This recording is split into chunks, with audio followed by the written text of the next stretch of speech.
Good evening and welcome to the news at 10. His Majesty King Abdullah met with the Jordanian media delegation that's attending the Templeton Prize ceremony in Washington, D.C. tomorrow, which will honor His Majesty's intra- and interfaith efforts. At the meeting, His Majesty expressed his condolences to the families of recent flash floods victims and reaffirmed his pride in the security personnel's efforts in search and rescue operations, including civilians who helped them. The meeting also covered the Templeton Prize, of which His Majesty described as reflecting the world's appreciation of Jordan's role in spreading moderation, harmony, and coexistence. Discussions also covered a number of domestic issues as well as regional developments. Prime Minister Omar Razaz met with the Lower House Speaker Atif al-Tarawneh, members of the House's Permanent Bureau, and parliamentary committees heads. Talks focused on the government's priorities for the year 2019 and the role of the executive and legislative authorities in implementing His Majesty's vision, as stated in the speech from the throne. Razaz said the priorities will be carried out by the Parliament, private sector and civil society institutions. He also told the meeting that the lower house has jurisdiction over the draft income tax law, as members have the final say over it. Prime Minister Razaz referred 13 new violations by a number of municipalities to the Integrity and Anti-Corruption Commission. The decision followed recommendations by the committee entrusted by the Cabinet to examining the Audit Bureau's report, which detailed a number of violations. Razaz also called for an immediate recovery of illegally spent funds in a number of municipalities. Search and rescue teams found the body of a 5-year-old girl who went missing during Friday's flash floods in Al-Hidan Valley in Madaba. The Civil Defense Department CDD Director General Major General Mustafa Bazai'a said CDD response teams and divers, along with the Jordan Armed Forces, Public Security and Gendarmerie forces, located the child 20 kilometers away from where the vehicle carrying her father and 4 sisters was swept away in Al Rashidiyya area. Yesterday, her family were laid to rest in Madaba's Lib town. Bazai'a, who announced the end of the search operation, said that over the last 4 days, rescue and search crews secured thousands of stranded people. He added that a total of 500 CDD members, backed by rescuers from other security agencies, took part in the search and rescue operations.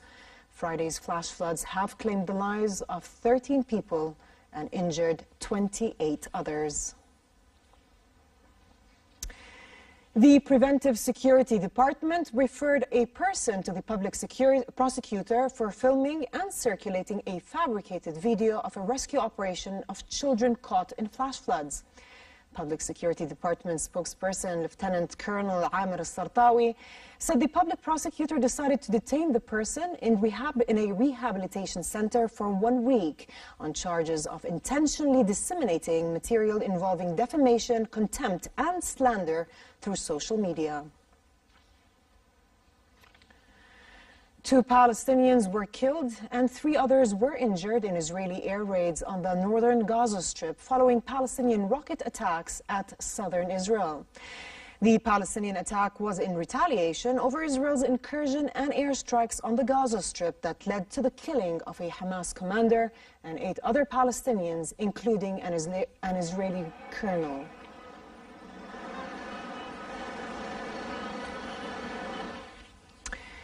In sports, Barcelona striker Lionel Messi said that Spain's La Liga was becoming increasingly competitive when he was presented with Marca's top goal scorer of La Liga award for the 2017-2018 season. The Argentine, who returned to the pitch yesterday after 3 weeks off due to a broken arm, was also awarded the Di Stefano Liga Player of the Year trophy for his performances last season. Messi has been awarded with top goal scorer trophy 5 times and is only surpassed by Telmo Zarra, who won the prize 6 times. Está más competitiva que nunca, que nada es fácil, que cualquiera le gana a cualquiera y creo que bueno para And traditional snake boats up to 35 meters in length and with a crew of around 100 paddlers each took part in the 66th Nehru Trophy boat race in Kerala, India. Large crowds of local residents as well as tourists from across the globe lined the banks of the Punamada Lake to watch around 80 crews compete in the snake boats. The Paye Padan Chudan boat, crewed by the Palathuruthi Boat Club, took the top spot, while a team made up of local police officers came second. The Nehru Trophy race started in 1952, but the snake boat races can be dated back to the 13th century.